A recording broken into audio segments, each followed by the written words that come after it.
As millennials, we sipped the capitalist Kool-Aid. We came into the workplace going like, yes, massa, like whatever you want. It's about who can be the Logan Paul or the Aiden Ross of tech. You can all be talking about an app, but when it comes down to like daily active users, what's it saying? Yo, everyone, welcome back. Brand new Techish in the building. It is me, Michael Bahane, and I am joined with the amazing Abadesi of Hustle Crew. Whoop Whoop. So I think the story I want to talk about is a16z have invested in Cluely. Now, if you've been listening to the show before, you would be aware of what Cluely is. Cluely is cheat on everything app. Essentially, these two young founders were at university and realized that during technical interviews for programming jobs, they could have this browser tool that would enable them to get the answers in real time while they're on their kind of job interview. They actually got job offers from Amazon and eventually admitted to what they did and had those offers rescinded. In the world of software engineering, if you want to get a job at a big tech company, you have to answer these sort of riddle-esque questions that are called LeetCode questions. LeetCode just has nothing to do with what you do on the job. It's like the modern day equivalent of asking how many balloons fit in the Empire State Building. It's supposed to test your critical thinking, but the questions are online to the extent that rather than practicing critical thinking, you just practice memorizing the riddles. This is pretty stupid, and this has been going on for around 20 years. Right now, the technology was there to sort of develop this tool that would invisibly let you use AI to cheat on these interviews. So I built the tool, I publicly recorded myself using it on the Amazon interview. I got the job and I posted this everywhere saying, look how easy it is to hack these interviews. Eventually, this got me in some trouble. Now, instead of kind of apologizing or whatever, they doubled down and decided to make it into a startup, and they rebranded it as the kind of cheat everything app. So essentially, imagine having a browser plugin that would give you answers while you're on a sales call or potentially, a Zoom date. I don't know, right? But what's actually interesting about them, because the product is the software I would imagine is not going to be super difficult to clone. I've seen people say that they built open source versions of it. What is interesting is the manner in which they are kind of behaving. So they have gone really all in on what I would call brain rot content. So they have hired 50 growth interns who post at least 4 TikToks a day. They've done a few other viral incidents where they've had like a party that got shut down after being in YC. And they've already got around 1 billion cumulative views. And they are going to double down on this sort of kind of controversy as growth marketing. They had a party where there was a stripper. They posted a picture of that, and it's all very, very childish, and it's all given like Jake Paul, Logan Paul energy, kind of Aiden Ross energy, right? What does it say that a reputable firm like a16z essentially has given them $15 million, or has led the round and has given them a valuation of around 120 million post money? What does it say about the industry? I'm actually glad that they're kind of building a business around this, because when we first did the story and we found out that they got expelled, I felt for them, because I was like, that's innovation. And if you're an engineer, I mean, we spoke about it. We were like how people who are like really good hackers end up becoming engineers at some of the best firms. And with all the cyber attacks that have been happening, let's face it, like there's a good market for hackers right now. If you're in corporate and you were thinking smart, you'd be like, we need to hire some of these people into our company so they can protect our data better.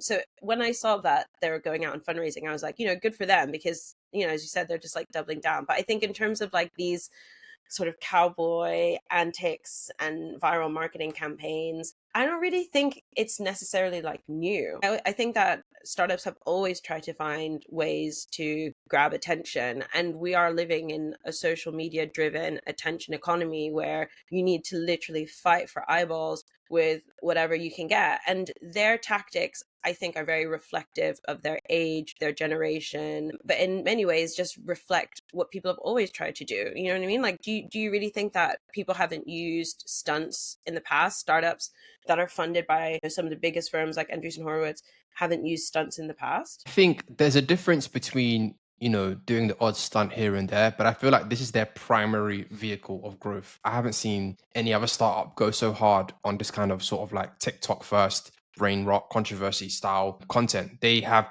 produced 2 videos. One video was pretending that they were on a date and, how this product would help you essentially lie to your date. So, how old did you say you were? I'm 30 years old. Your profile says you worked at Bananazon? Yeah, I've been there for the past 8 years doing like senior software engineering, so like coding. They've got another video which I really like, which is like a social network spoof. Mr. Lee, Columbia University has found you guilty of academic integrity violations. Do you have anything to say? Look, I've already apologized to school, but to be honest, in 2 years, nobody's gonna think this is cheating. Yo, the Andreessen wire just hit. You think it'll last us through the summer?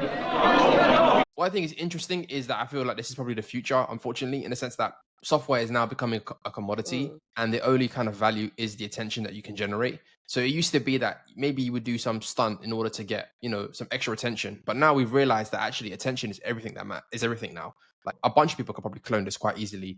So it's like, what differentiates you between you and a bunch of other teams? It's like, yo, can we keep the controversy flywheel going? Can we get 1,000 TikToks released a day? So yeah, this is probably an outgrowth of AI, which is that AI has made software development so easy now that, like, who are you when it's not to do with your product anymore? It's about who can be the Logan Paul or the Aiden Ross of tech. And this is what maybe the future is going to hold for all of us. So we need to get controversial for Techish. How do we get controversial? I'm joking. Would you invest in this? What I think is interesting. Oh, would I invest in this? Would I invest in this? Well, this is the thing that I think is interesting, because does the attention convert into active users with a decent, lifetime value? And is this a cost, an acquisition cost that's sustainable and manageable? Like 50 growth interns posting 4 TikToks a day. What are the success metrics, the KPIs that justify that kind of like resource use? And is that actually turning into people who are opening Cluely accounts, using Cluely accounts, continuing to use Cluely accounts, referring new users to Cluely? Because I think that's what's really difficult. It's sometimes so hard to separate signal from noise, and you can all be talking about an app and you can all be hyping an app and it can be grabbing headlines, but when it comes down to like daily active users, what's it saying? And I have so many people I know across so many different industries that have loads of followers. I'm talking like hundreds of thousands of followers. They can't always convert those followers to the products and services that they're selling. I know people with way smaller audiences with a much higher engagement and conversion rate who are actually monetizing a smaller audience, making more revenue than people with big audiences that they can't monetize. So I think that's the real proof of the pudding. So I don't have enough data right now to say, if I'm going to like write them a check. To be honest, they're like so overvalued right now that I'd probably like miss the boat. But let's see what happens. If they're still doing bits in like 2 years, then that's like another conversation. What you said was very interesting about people with large audiences unable to kind of make money from those audiences. I feel like now following is basically irrelevant. I feel like it's down to views. So if you notice what they've said, they've never said we are optimizing for following. They have said we are optimizing to get 1 billion views. So if you look through a lot of your faves accounts, you might see somebody with 200k followers and they're getting 50k, not 50k, they're getting 50 likes per post. So essentially they have no virality, no traction, no reach at all, to be honest. The following is irrelevant. So if you are to get 1 billion views a month or multi-billion views a month, could you convert a small percentage of that into users? Possibly. And does that give you a good chance? Yeah, maybe it does. But yeah, I probably wouldn't invest either. But let's see. People ask me all the time, I'm not in tech. How do I get started? If you've ever felt stuck at work thinking, I know I'm capable of more, 1010 is for you. It's a career bootcamp that helps you pivot into tech. No experience needed. Whether you're into data analytics, software engineering, or QA, they give you the structure, mentorship, and job support to go from zero to hired in under a year. And get this, if you don't land a job within 10 months of graduating, you get your money back. We've even got a quiz made just for our listeners to see if tech is your next move. Take it now at 1010.com/techish and start exploring your future in tech with 1010. What do you think ethically about the product? The kind of concept on cheat on everything? I think they're appealing to a generation that's very afraid of burnout, and a generation that's very dubious of things like climbing the corporate ladder and earning a promotion. Like this is like, a generation, like I feel like as millennials, we sipped the capitalist Kool-Aid and we came into the workplace going like, yes, massa, like whatever you want, I'll do.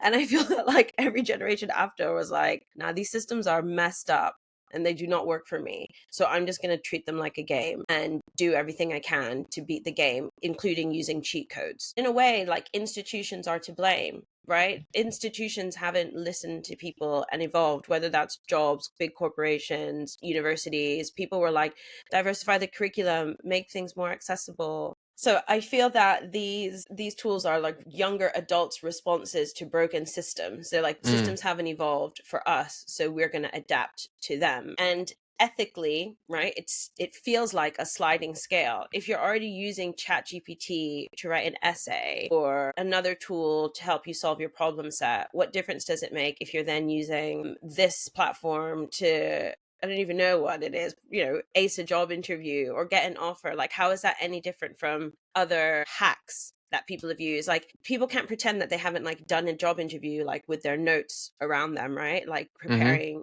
answering questions that you've already rehearsed. So how is this any different? Like, I don't know. I just feel like it's like a real sliding scale. And the test of intelligence isn't necessarily, what you know right now. It's what you're willing to learn and grow into as you evolve, especially when you're young, right? Like, you're hiring people based on their ability to adapt and learn, their capacity. So I feel like this is just the future. Like, we shouldn't punish people for using tools. Instead, we should reward people that use the tools effectively. That said, we have to acknowledge the fact that there is like a skills gap and accessibility gap. So, the landscape has changed. And if you want to build an inclusive team, a diverse team, a representative team, you need to be mindful that not everyone's got access to these tools. So it's like the playing field has gotten even more uneven. Yeah, because imagine you're on a job interview, you've memorized what you need to memorize, you've studied the different things you need to learn.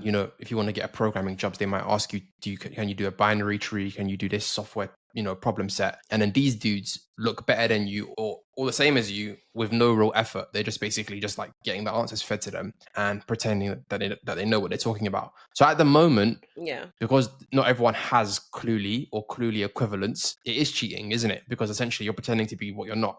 If everyone had Cluely or a Cluely equivalent, then eventually it becomes a situation where it's like, well, there's no point doing an online interview because everyone is pretending to know what they don't. So I'm often reminded of that kind of quote from the Soviet Union, which is like, they pretend to pay us and we pretend to work, which is that like, there's been a lot of pretense for a long time. University has been about studying to the test. It hasn't really been about learning. It hasn't really been about becoming a knowledgeable person. Getting a job interview has been about, let me just impress the person there. You can't necessarily even show that you're the best person for the job. All you can do is just impress the person behind the desk who's interviewing you, or maybe you've got the connection to let you in. So the whole thing has basically been a bit of a pretense. Yo, everyone, that's been this week's Techish. Thank you again for listening. We'll catch you next week at TechishPod on Instagram. Watch us on YouTube. Watch us on Spotify, and subscribe to our Patreon. Peace, everyone. Bye. Subscribe at patreon.com/techish. You'll get access to all full-length episodes, no adverts, the chance to submit your questions into the show, and early bird discounted tickets to our live shows. Subscribe for as little as $5 a month.